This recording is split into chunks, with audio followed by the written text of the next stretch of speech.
noches. Estamos nuevamente aquí en Martes de Café, martes 9 de abril. Empezamos el mes de la Semana Santa, ¿no? Dentro de 8 días tenemos ya el inicio de la Semana Santa en un encuentro. Y pues nos es muy grato estar el día de hoy. ¿Qué tal, Pati? ¿Qué tal? Noches. ¿Cómo estás, Lau? Y con un invitado especial que ahorita tendremos el gusto de que Pati nos haga favor de presentarlo. Claro que sí. El día de hoy vamos a hablar pues de un tema que nos afecta a un porcentaje elevado de la población, ¿no? Estaremos hablando del Helicobacter pylori y pues tenemos un especialista experto en la materia. Y vamos a tratar de platicar claro. Cómo se descubre esto, la historia, qué efectos tiene, cómo lo podemos nosotros detectar y demás. Entonces, claro. Pues no sé si quieras presentar de una vez a nuestro invitado. Claro que sí. Bueno, pues tengo el gusto de presentar al doctor Raúl Gagiola Huergue. Él es casi mi hermano, se podría decir, pero vamos a leer un poquito de su currículum. El doctor Raúl Gagiola estudió en la Facultad de Medicina de la UNAM, orgullosamente UNAM, ¿verdad? Tiene especialidad en cirugía general por la UNAM en el Hospital General de México. Está certificado por el Consejo Mexicano de Gastroenterología y también está certificado por el Consejo de Cirugía General. Recuerden que esto es bien importante, la certificación. Y bueno, actualmente lo podemos consultar en el Hospital Ángeles del Pedregal. Y la verdad es que, como decía la doctora Laura Guiado, pues es un tema que a veces no sabemos ni qué es lo que tenemos, pero todos lo tenemos, ¿verdad? Entonces, y bueno, hay muchos remedios caseros, hay muchos diagnósticos mal hechos, ¿no? A veces hasta la abuelita dice, tómate hojitas de esto y tómate hojitas del otro. Y bueno, platícanos un poquito de este tema que a muchos nos importa y recuerden que el programa pues no es nada más de odontología, son temas que nos importan en muchos aspectos y creo que la gastritis es un punto importante en los dentistas. Creo que la mayoría lo tenemos, ¿verdad? Por su componente, me imagino, emocional, ¿no? Así es. A ver, ¿qué nos puedes platicar? Bienvenido. Muchas gracias, Pati y Lau, por la invitación. Es un gusto, un honor estar con ustedes y con toda la audiencia. Sí, por supuesto, es un tema muy importante, muy importante, trascendente. Hablar de Helicobacter pylori, bueno, realmente es hablar sobre úlcera gástrica y hablar sobre gastritis crónica y más susto hablar de cáncer gástrico y quizá de linfomas gástricos, ¿no? Lo que dice Pati, por supuesto. Creo que la mayor parte de los temas del conocimiento es muy importante saber dónde estamos, situarnos y a veces meternos a esta máquina del tiempo que en el siglo pasado, en 1898, nos describió el escritor británico Wells, ¿no? De aquella máquina del tiempo, con aquellas películas que hemos visto en varias versiones, y las variaciones, ¿no? Volver al futuro, con Christopher Lloyd y demás, ¿no? Entonces, en estos casos es maravilloso podernos meter a esta máquina del tiempo, irnos para atrás para poder ubicar la importancia de este tema. Cuando me invitó Pati aquí a la radio, dije, bueno, vamos a rememorar aquellos tiempos grandiosos de la radio, antes del internet, donde sin lugar a duda la imaginación nos podía auxiliar y transportarnos, nada más con cerrar los ojos y oír la versión de lo que estaba diciendo el narrador. Así que vamos a invocar un poquito aquellos tiempos. Una XCW. Así es, con sus campanitas, ¿no? Entonces, haciendo un poquito de cuento, porque es muy importante que lo entendamos y no irnos nada más a los datos técnicos del Helicobacter pylori. Es una enfermedad de larguísima historia. Tanto así que en este momento vamos a poner la fecha y la dirección adecuada y nos vamos a ir al viejo continente, al siglo VI antes de Cristo, y vamos a platicar un ratito con Hipócrates de Cos, ¿no?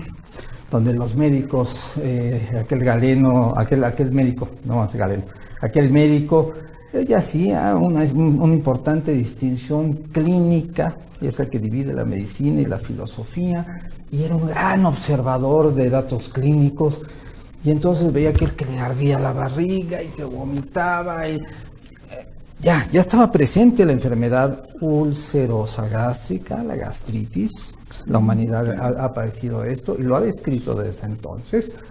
En aquel entonces también describía los biotipos de si alguien era flegmático, colítico, melancólico, y decía que todo eso afectaba mucho la personalidad y el desarrollo de enfermedades. Vamos a imaginarnos a esta gente, a estos griegos enfermos de gastritis.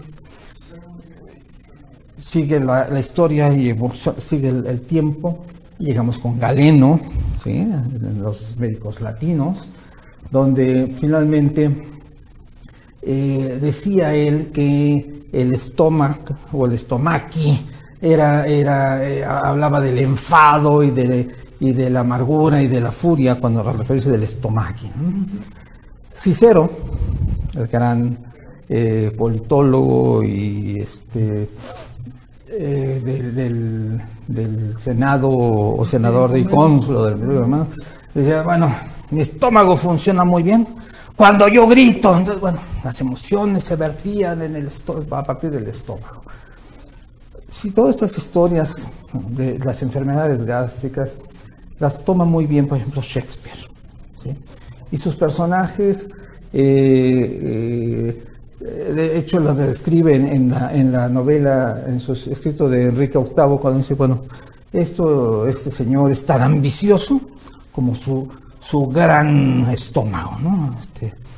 Entonces, bueno, tenía una representación y una importancia el estómago y las enfermedades gástricas.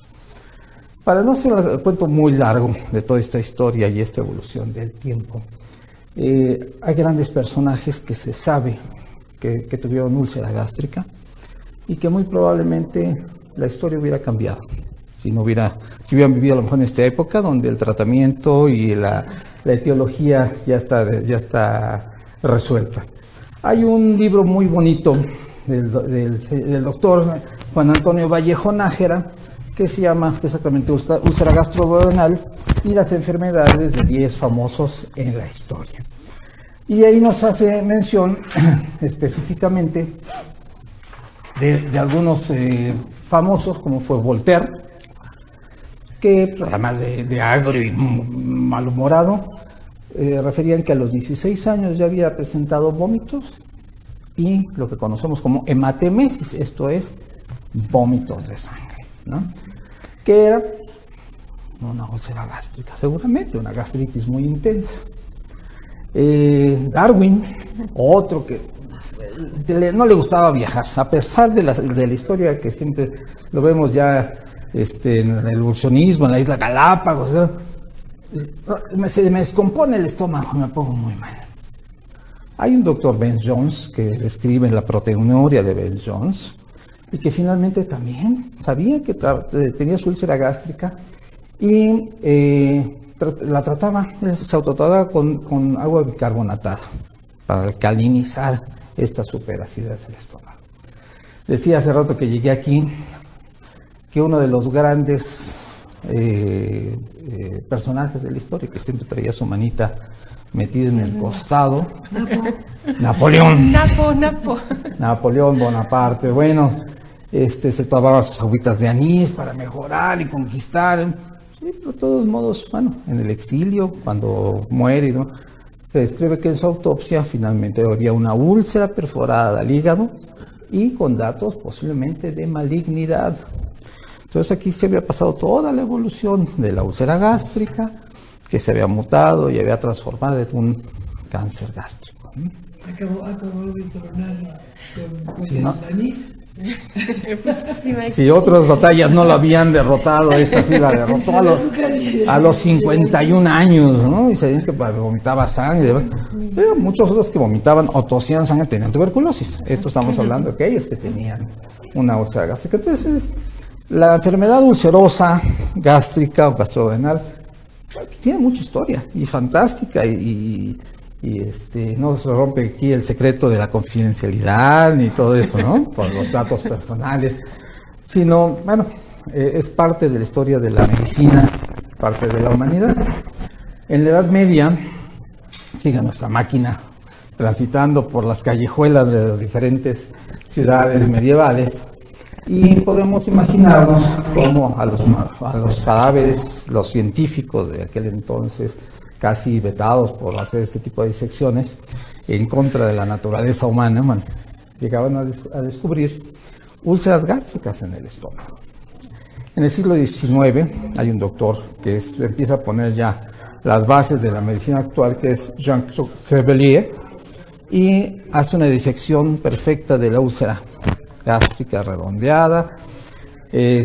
Más tarde ya se empieza a asociar otro doctor, Quickly, que es el que dice que esto está asociado a la acidez gástrica, y entonces todas estas teorías que decíamos, que la acidez, y que si el estrés, y que si el alimento, y que los bichitos, empieza a surgir una teoría que dice, no, es que las úlceras posiblemente son por una infección, pero no sabían si la infección causaba la úlcera o la úlcera causaba la infección.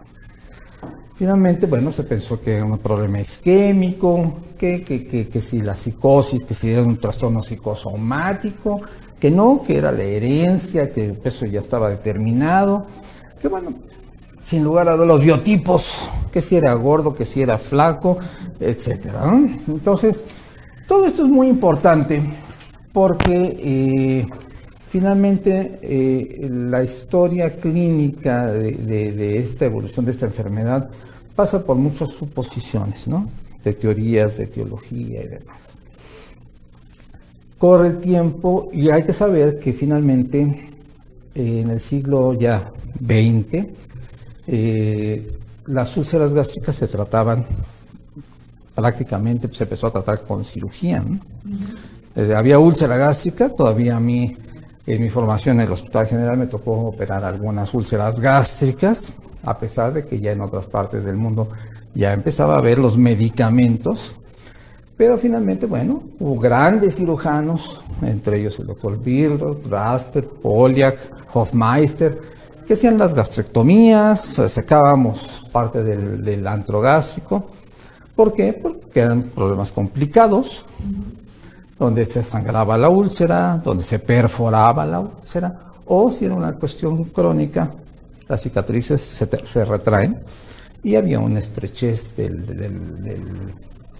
del estómago, entonces ya no pasaba el alimento hacia el intestino.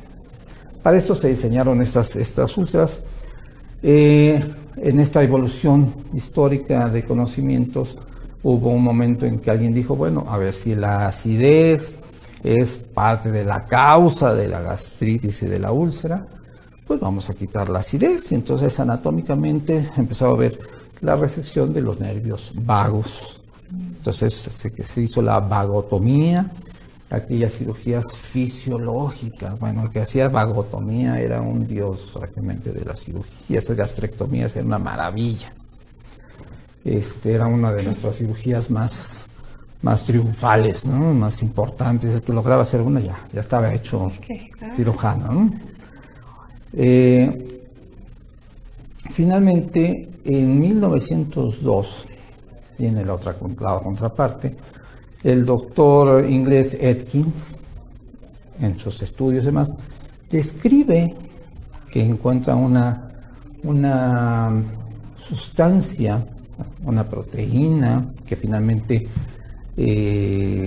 menciona como una hormona, y acuña el término de hormona, para describir a la gastrina.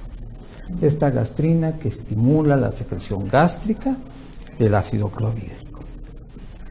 En 1938 seguimos con nuestra máquina del tiempo. El doctor Komarov describe la histamina. ¿Por qué es importante esto? Bueno, porque la histamina también estimula la secreción gástrica y muchos años después se logra aislar, se logra preparar y entonces se consigue preparar unos bloqueadores de receptores de histamina, los cuales los más importantes son cimetidina, ranitidina, famotidina y algunos otros. En 1950 hay es curioso, escuchamos el nombre del doctor Grossman, ¿sí?, que es el que aísla y sintetiza la gastrina. Seguramente Grossman, como es el laboratorio químico, ¿no?, de Grossman, ¿no? Ahí salen todos estos y aíslan eso y finalmente, bueno, viene esta carrera, es decir, la gastrina, y de ahí viene los bloqueadores para la secreción ácida. Años después se logra la síntesis del primer bloqueador alrededor de 1960 de la cimetidina. Y en ese momento todo era químico. Hasta ese momento todo era químico, todavía no sabíamos nada más de nada. Era estrés, las úlceras por la quemadura, porque había los quemados y había las úlceras de Cushing, de Curling, de Curbelier, y todos tenían diferente, de acuerdo a la etiología propuesta por secreción y por factores de estrés, eran estas úlceras, los quemados, los infectados, bueno, seguramente es una úlcera de tal cosa. ¿Por qué es muy importante toda esta referencia? Porque hasta este momento no hemos sabido nada, o se había mencionado de una teoría infecciosa de la úlcera y de la gastritis, pero finalmente hay que recordar que el estómago es nuestra primer barrera fisiológica de defensa en el tubo gastrointestinal. O sea, comemos, caen a un medio tan ácido con un pH tan bajo como un pH de 1, que finalmente prácticamente se pensaba que no había germen alguno que pudiera sobrepasar esa barrera. Entonces, el alimento, si no venía estéril en ese momento, se esterilizaba y estábamos protegidos de toda perturbación, ¿no? Entonces, sorpresa, bueno, seguimos con esto, se empiezan a desarrollar estudios para saber cómo está la acidez gástrica, para comprobar esta teoría. Aparece el quimismo gástrico, los estudios de rayos X especializados para ver cómo funciona el estómago, ¿eh? Y algo que fue determinante para esto es la aparición de la endoscopía digestiva. ¿Sí? Desde 1922 se empieza a ver intentos de poderle meter un tubo a alguien en el estómago. Una camarita. Pues era un tubo, en 1868 se hace un tubo así de metálico, se lo meten a los cadáveres para poder estudiar las cavidades del esófago y el estómago. No logran ver nada, trata de lograr ver la mucosa ya en 1881, pero el señor Schlinder suena, sí. Ok, luego hace un gastroscopio rígido y luego un gastroscopio flexible, o semiflexible. Y ya está avanzando, ya se está estructurando esta situación de la endoscopia. En 1927, curiosamente, se descubrió la fibra óptica, pero no sabían qué hacer con ella, ¿no? Hasta que un indio en 1951, el doctor Capani se dio cuenta que esta fibra transmitía ondas de un lado, eléctricas de un lado a otro, y también de luz. Le encuentra una gran utilidad a la fibra óptica, y esta fibra óptica nos sirve para poder construir nuestros modernos endoscopios y poder llevar la luz y desde abajo también traer las imágenes, ¿no? a estas cámaras. Hasta que en 1962 una gran empresa como es Olympus lleva el primer endoscopio a Japón, ¿sí? Y se hacen las primeras endoscopías con un endoscopio flexible. Wow. ¿Te parece si los dejamos en curiosidad para ver qué sigue? ¿Y qué te parece si nos vamos con Sting, English in the New York, en el álbum Nothing Like the Sun, 1987? Y seguimos y aguántense la curiosidad, ya regresamos. Así es, y bueno, después de oír a Sting, que en lo particular a mí, bueno, me fascina, vamos a regresar a esta máquina del tiempo que yo pienso que es una manera increíble para entender este tipo de padecimientos. Sí, porque además ya no estamos tan lejos, estamos en 1962, nos quedamos, ¿no? Así es, así es. Adelante, Y Raúl. bueno, decíamos, ya estamos muy cerca de los premios Nobel, y uno de ellos que en 1976 el doctor Sir James Black, obtiene la síntesis de este bloqueador H2, que es la cimetidina, que es el precursor y el padre mayor de todos los bloqueadores H2, que son la ranitidina, famotidina, etcétera. Estamos en la máquina del tiempo. Claro, sí, por supuesto, ahí está en Back to the Future, por supuesto. Es nuestra máquina del tiempo más reciente, ¿no? Así es, ya va a salir otra, creo. Así es. Y entonces, en 1988, esto le vale el premio Nobel de Medicina, ¿no? Ya para los años 80, el laboratorio Glaxo logra la síntesis de la ranitidina, que es un boom en el tratamiento de estas patologías. Los japoneses logran hacer y sintetizar la famotidina, y un grupo de laboratorios muy importantes como son Astra y Bigulden logran en 1980 la síntesis del omeprazol, este inhibidor de bomba de protones. Wow. ¿Sí?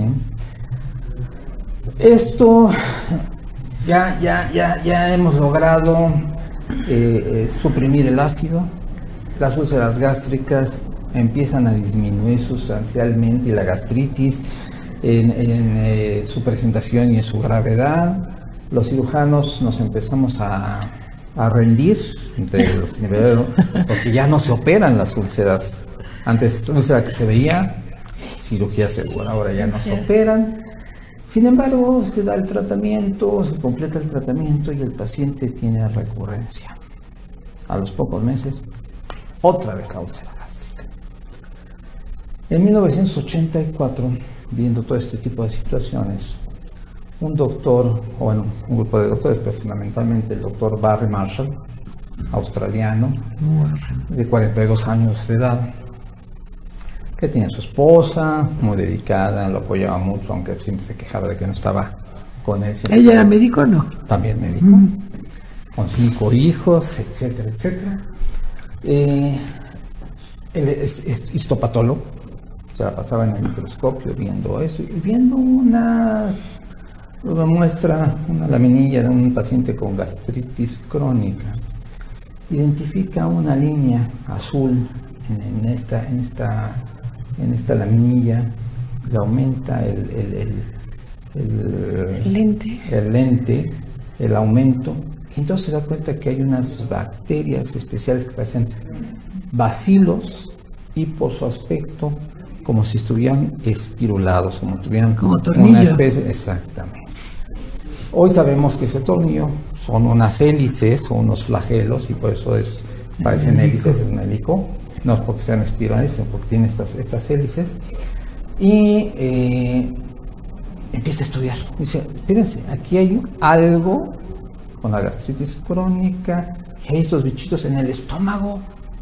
Se supone que no podían vivir gérmenes en el estómago. El estómago, claro. Entonces se sorprende y empieza a hacer una correlación de muchos pacientes con gastritis crónicas y úlceras, y siempre encuentra estos bacilos.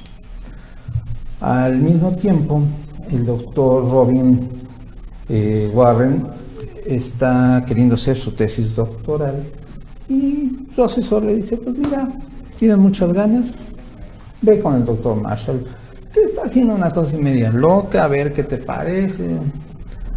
Y se entusiasma mucho. Le pega la locura. Se hace el reto de él revisar a todos los pacientes sanos, hacer, juntar un grupo de pacientes y en ninguno de estos se encuentra la bacteria.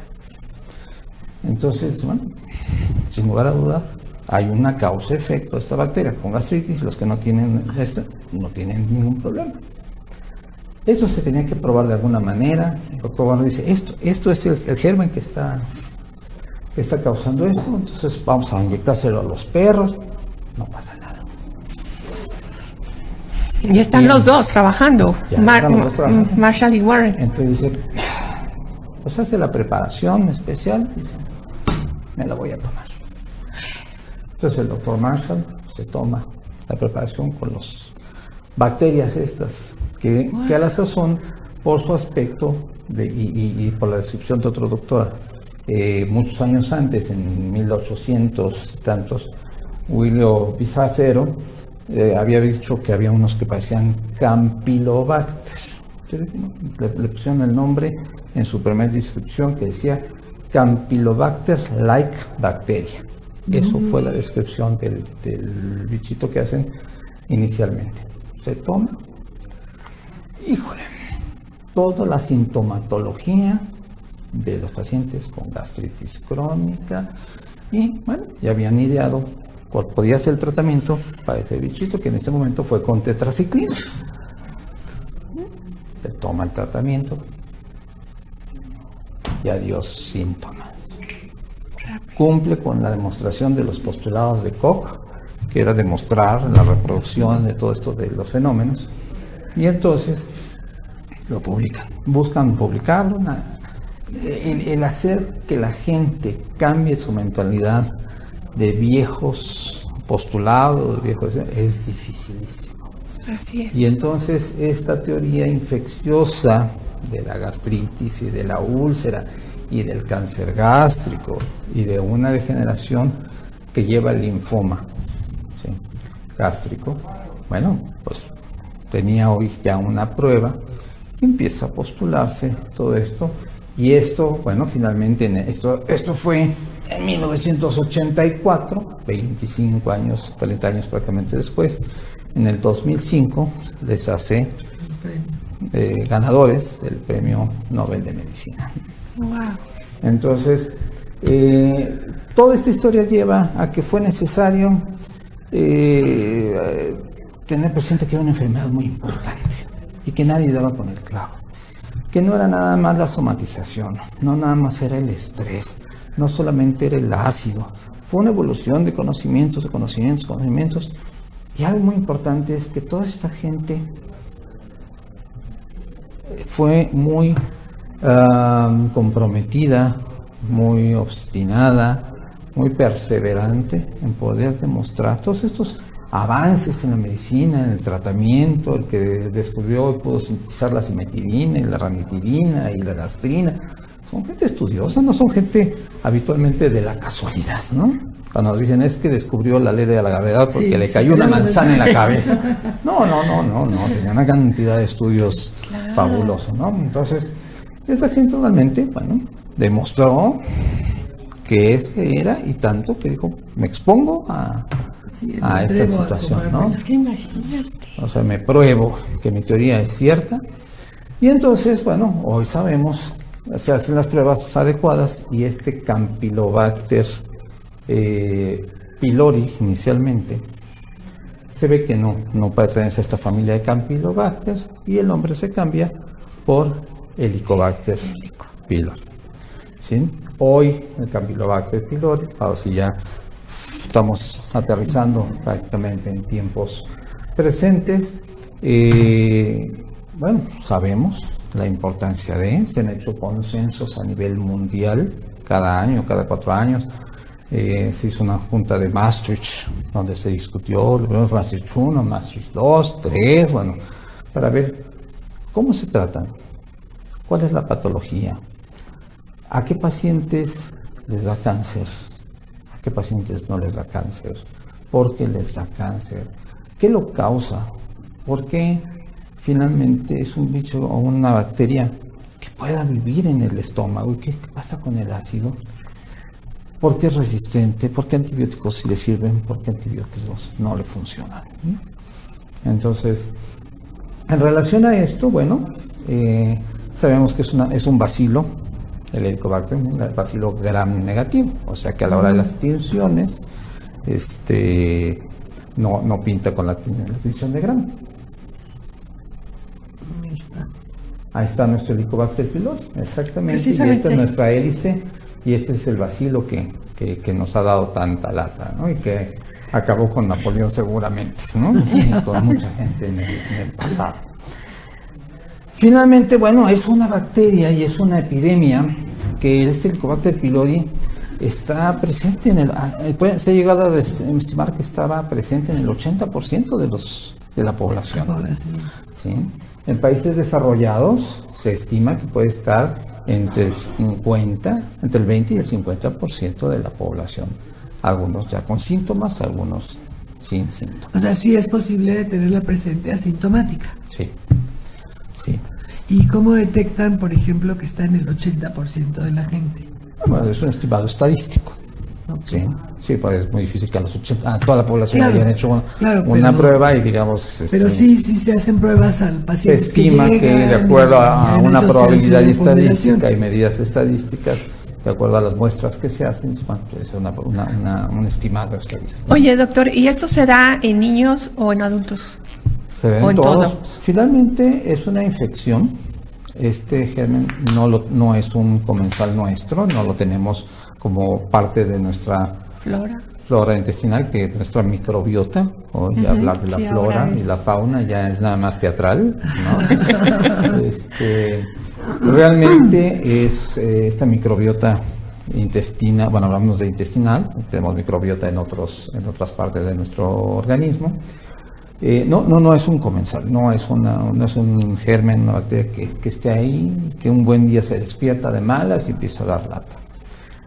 Sabemos que es consumido y la mayor parte de las veces ha sido consumido por aguas contaminadas o alimentos contaminados.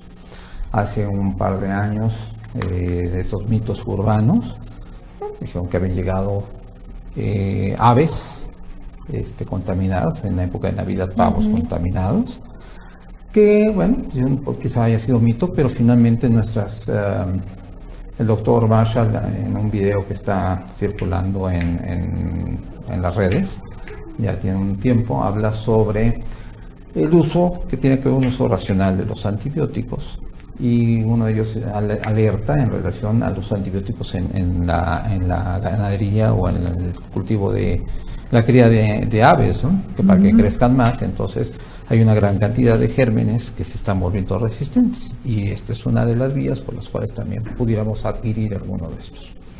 Pero finalmente, bueno, hablamos de esto, tiene que ver con fecalismo. Efectivamente se detecta en heces fecales la presencia de Helicobacter y de toxinas y de anticuerpos.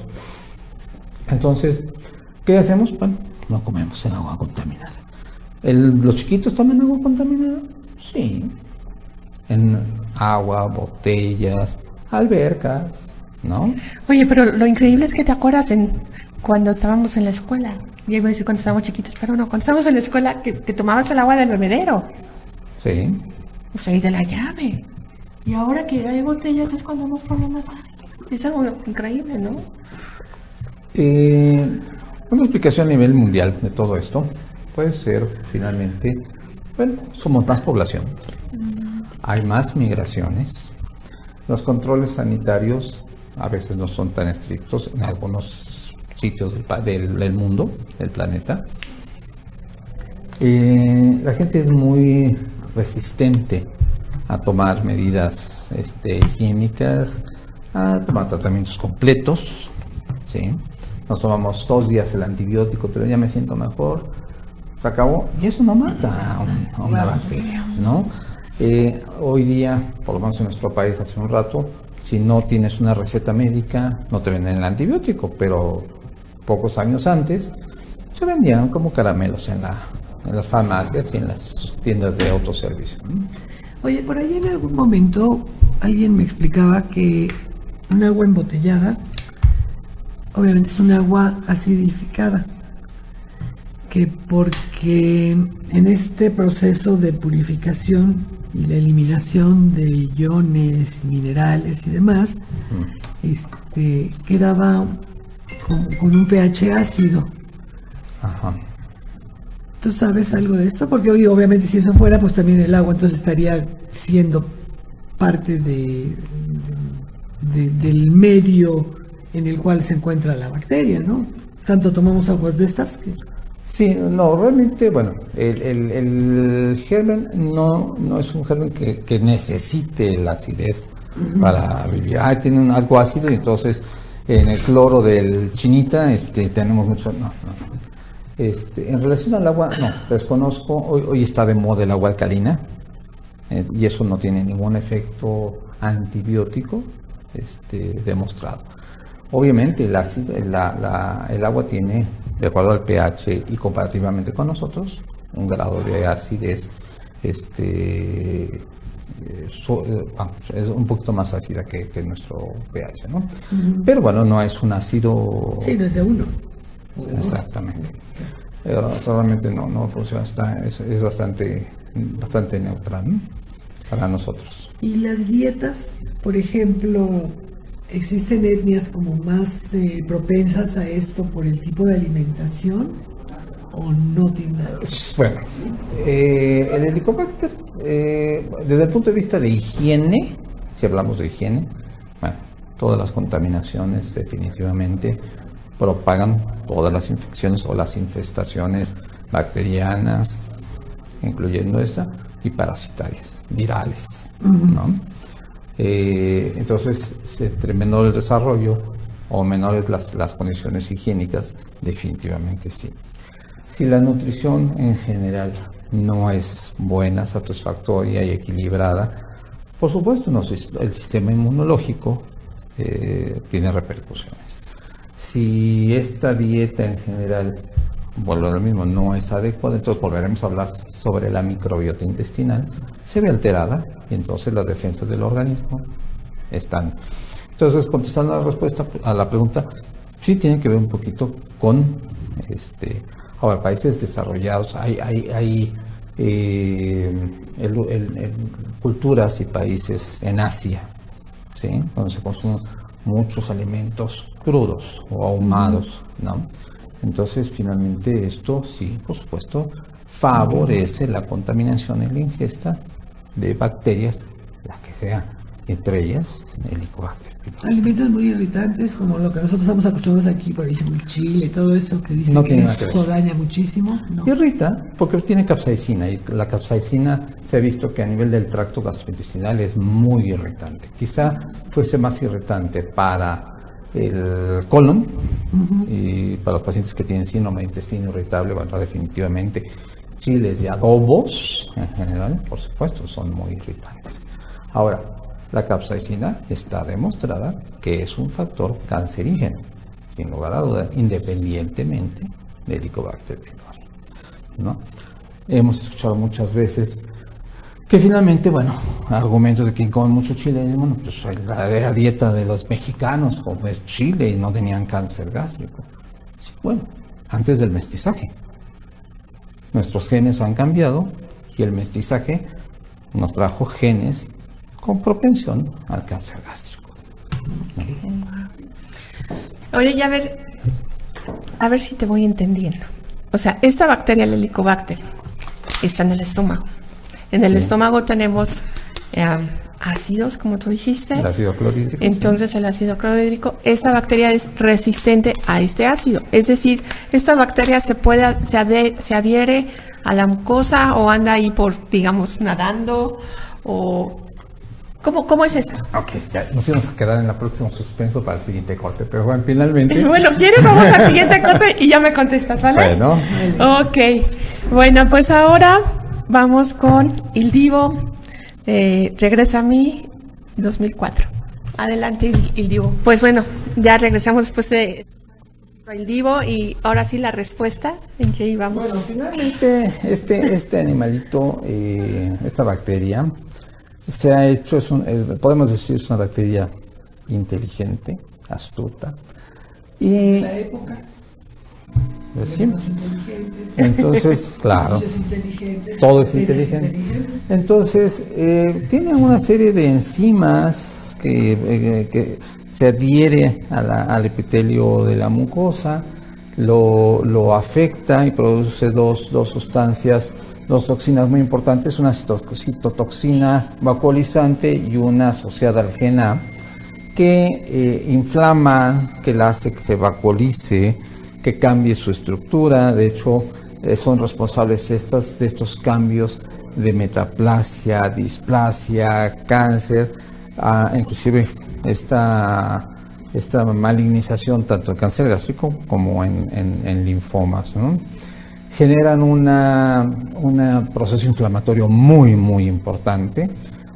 Toda la inflamación como tal no más es que se hinche, sino es un proceso en el cual hay una lesión y el organismo manda a todas las células de defensa, neutrófilos, linfocitos, macrófagos, para poder controlar y, si es necesario, destruir al agente lesivo. Y en este caso hay una gran respuesta inflamatoria, pero esta respuesta inflamatoria no elimina la bacteria. O sea, se está cambiando el juego, vamos, no es que se esconda, pero finalmente no acaban con ella. Está pegada se pegan a la mucosa, a estos epitelios, y bueno, nos genera mucho problema. Decíamos hace un momento en relación a la alimentación. Ciertamente han surgido una gran cantidad de tratamientos. Decíamos la gastritis, la úlcera. En los libros de los años 50 había descritos en libros de medicina dietas específicamente de leche o de crema para la úlcera. Eran dietas ulcerogénicas. Hoy sabemos que estas dietas, bueno, pues sí alcalinizan, pero finalmente los azúcares de la leche, al empezarse a descomponer, se vuelven ácido y entonces el problema se vuelve mayúsculo. Esta bacteria tiene una sustancia muy importante que es una enzima ureasa. Esta ureasa utiliza la urea que produce la célula gástrica y la descompone en amonio y en ácido carbónico o carboxílico. Y entonces su medio cercano ya no es tan ácido. O sea, se genera una zona no tan ácida, ¿sí?, de medio ambiente. De hecho, muchas veces cuando el paciente, como paréntesis, tiene hernia hiatal y reflujo gastroesofágico y Helicobacter pylori, obviamente primero hay que quitar el Helicobacter pylori, ¿sí?, porque ya es una condición de recomendación en general. Antes se escogía qué pacientes iban a tratar de Helicobacter y había gente que no, si no tenían factores de riesgo, etc. Pero se trata del Helicobacter y resulta que empeora el reflujo. ¿Por qué? Porque la alcalinización que está generando el mismo Helicobacter se termina y entonces después del tratamiento vuelve a haber acidez o acidez un poquito más elevada de la que se estaba manejando antes. Y entonces ahora sí, bueno, vamos a darle tratamiento a nuestra hernia hiatal y a nuestro reflujo, ¿no? ¿A quién hay que darles tratamiento? Bueno, hay mucha gente asintomática. Antes decíamos que todos aquellos pacientes que tenían antecedentes de importancia, ¿no? Algo muy importante, antecedentes heredados familiares o alguien en la familia que hubiera tenido cáncer gástrico, bueno, tenía oncogenes que podrían favorecer la presencia de esto, más el factor del Helicobacter, más valía quitárselo. Como siempre se ha hablado que el cáncer gástrico está presente en pacientes con grupo sanguíneo A, Helicobacter A, tratamiento para Helicobacter. La última recomendación internacional dice Todavía hay un poquito de controversia, pero la última dice radicalmente: ¿hay Helicobacter pylori? Hay que quitarlo. Oye, pero doctor, hay que quitarlo, ¿sí? No tenemos por qué exponer al Helicobacter pylori. Hay estudios que decíamos, que se quita el Helicobacter pylori, ¿ya se quita el riesgo de cáncer gástrico? No. Se ve que el daño ocasionado por el Helicobacter pylori persiste, y hoy hay un nuevo medicamento que ayuda para el gen que se descompuso para la producción del cáncer, que es una innovación, ¿sí? Que se va a estar viendo en los próximos años a ver cuál es su efecto clínico, ¿no? Ya está aprobado y demás. Hay nuevos medicamentos con IVP, etcétera. La recomendación, bueno, siempre se da un inhibidor de bomba de protones, que puede ser omeprazol, lansoprazol, rabeprazol, y todos estos que son prazoles, hay nuevos, dexlansoprazol, etcétera. Más, generalmente había 2 antibióticos que se usaban: amoxicilina, que es una penicilina, la claritromicina, que es un macrólido. Sin embargo, bueno, se ha visto con este mal uso, y también la biología propia de la bacteria está viendo resistencias, y entonces cada día sirven menos, ¿no? Claro. Entonces, bueno, estamos utilizando un segundo y hasta un tercer antibiótico. Una de las recomendaciones, ya hay en el mercado de hace muchísimos años, un paquete.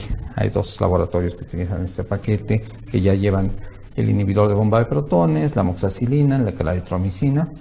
Se recomienda porque el bismuto, que antes se vendía aparte, hoy lo encontramos con el famoso Pepto-Bismol, actúa como un tercer antibiótico, es un metal, pero hay un estudio muy bonito, muy serio, en el cual se ve que el uso de este bismuto con amoxicilina y claritromicina les ayuda a actuar de una manera mejor al antibiótico, ¿no? Recomendaciones, siempre ir con un especialista, claro. ¿Sí? Hay muchos métodos de diagnóstico. Generalmente, si hay síntomas de ardor en la boca del estómago, sensación de vacío, dolor en la boca, distensión, mejor ir con un especialista, que sabemos por dónde es el asunto. Si es necesario, se hará alguna endoscopía. A veces una endoscopía puede salvar de un cáncer gástrico. Un cáncer gástrico tratado a tiempo es curable. Si no es tratado a tiempo, difícilmente, ¿sí? Avanzado ya es muy difícil. No es necesario esperarse a que sangre, a que se perfore, a que ya no pueda tragar, a que pierda peso. Esos ya son datos de un problema generalmente más avanzado. Hay en el mercado y en internet, como tú dices, algunos medicamentos o tratamientos mágicos. Bueno, yo le sugeriría a la gente, pues, no dejarse engañar. La medicina no se hace así, se hace con pruebas de muchos estudios, de ver efectos secundarios, de ver problemas, y probar en muchos pacientes, en grandes series, por método científico, que el medicamento funciona, que es bueno. Hay medicamentos muy buenos que ya salieron al mercado y con el paso del tiempo se han tenido que retirar de él por sus efectos tóxicos o lesivos, etcétera. Entonces, el tomar un té o tomar una hierba o tomar la uña de no sé quién, a ver, eso retarda un buen tratamiento médico, una oportunidad de vida. Y, por ejemplo, el linfoma con tratamiento con Helicobacter reduce, sin lugar a duda, o sea, prácticamente a curarse. El cáncer gástrico, bueno, hay que tratarlo. No todo el paciente que tiene Helicobacter pylori va a ser cáncer gástrico. Depende de la virulencia y de los factores propios del Helicobacter y de estas citotoxinas que están presentes, que se clasifican de acuerdo a los genes, de la genética propia del paciente, de factores medioambientales, de la nutrición, etcétera, ¿no? Multifactorial. Así es. Oye, si aprovechamos para dar tus datos, Raúl, ¿dónde te puede encontrar la gente? ¿En qué teléfono? Ya dijimos que estás en el Hospital Ángeles del Pedregal, pero si nos puedes dar tu teléfono para que la gente Claro se pueda que comunicar sí. contigo. Estamos en el Hospital Ángeles del Pedregal, en el consultorio 930. El teléfono del consultorio es 5652-5397. Nos pueden encontrar en internet, en la página http://globalgastrosurgery de cirugía.com. Se los dejo anotados para que de todos modos pueda aparecer ahí. Y están los correos rgastro830@gmail. Otro teléfono del consultorio es 5579-6104. Estamos de lunes a viernes, de 10 a 2 y de 6 a 8, siempre previa cita. Ok, pues... Una pregunta. Sí. Un tratamiento de estos, los inhibidores, ¿no? ¿Qué tanto se puede prolongar? Yo entiendo que tiene un... El tratamiento normalmente debe durar 14 días de antibiótico. Normalmente damos estos 14 días de antibiótico, seguimos manteniendo la supresión de ácido con estos inhibidores bomba alrededor de un mes más. Hay tratamientos nuevos que se están proponiendo para 7 días. Bueno, todavía falta que tengan la experiencia suficiente y que nos demuestren que son suficientes los nuevos medicamentos. Cuando damos el tratamiento, hemos tomado por norma que a los 6 meses se puede hacer una prueba para ver si el tratamiento fue efectivo y evitar falsos negativos. Eso quiere decir que el efecto del medicamento y otros factores digan que ya está curado y resulte pues, que no sea como tal. Los últimos reportes, las últimas guías dicen que después del tratamiento a las 4 semanas de suspendido el antibiótico, se puede ver si si fue efectivo o no, y esto puede ser, ahora sí ya tiene que ser nuevamente endoscopía, ahí sí se puede utilizar, por un lado, las pruebas del aliento, a través de la determinación de ureasa, o por pruebas inmunológicas de detección de Helicobacter, de los anticuerpos por suero o en materia fecal. Claro, tú acabas de decir algo bien importante, ¿no? Y bueno, ahí viene la relación del sistema digestivo, que la primera parte pues es la cavidad oral. Y vamos a tener en cuenta que también es una mucosa. Así es. Entonces a veces la litosis que nosotros como dentistas decimos, pues puede ser esto y el otro, pues lo más recomendable sería mandar al paciente con un gastro. Así es. ¿Verdad? O sea, el lugar de asentamiento de la bacteria no es nada más el estómago. Del Helicobacter pylori, sí. Okay. El Helicobacter pylori, sí. Ok, la detección que se hace a través de la litosis es por la ureasa. Sí. Y todo lo que es más, mucha gente enferma del intestino tiene una litosis del propio tubo digestivo. Recordando que también todo eso se depura a nivel pulmonar y por eso es un mecanismo de intercambio gaseoso, ¿no? Así es, pues creo que ha sido bastante bien interesante, ¿verdad? Y sobre todo, bueno, creo que todos hemos padecido algún tipo de dolor gástrico, ¿no? Pues ahí tenemos los teléfonos, ahí tenemos la página, cualquier duda que tengan se la hacen llegar al doctor o con mucho gusto aquí en el Colegio Nacional de Cirujanos Dentistas. Y bueno, espero y les repito que es un programa multifacético. sí, ¿verdad? De mucho interés, De porque mucho interés. efectivamente hablar de un 80% de la población con una presencia de esta Así es. bacteria, pues, Es importante, que siempre es importante. conocer. Así es. Pues les repito, si tienen alguna duda, se la hacen llegar por favor al doctor Raúl o aquí en el Colegio Nacional de Cirujanos Dentistas. Y bueno, pues vamos a otorgarle un pequeño reconocimiento de parte del Colegio Nacional de Cirujanos Dentistas AC, Fundación Dr. Manuel Rey García, otorga el presente reconocimiento al doctor Raúl Gagiola Huergue por su participación en Martes de Café de CNC de Radio con el tema Helicobacter pylori por la Odontología Mexicana, Ciudad de México, 9 de abril de 2019. Y a nombre de nuestro presidente, el doctor Carlos Carmona Cetina. Muchas gracias, Raúl, por haber estado con nosotros. Muchas gracias. Fue un placer. esta es tu casa. Gracias, muchas Muchas gracias, No, bienvenido. Gracias, muchas gracias. Pues nos despedimos y recuerden, el próximo lunes tenemos aula virtual y creo que hasta ahí. La semana entrante no tenemos programa, Más. Semana Santa, entonces toda la semana no tendremos programa. Nos vemos al próximo martes de café, el día 23 de abril. Así es, pues buenas noches a todos. Gracias.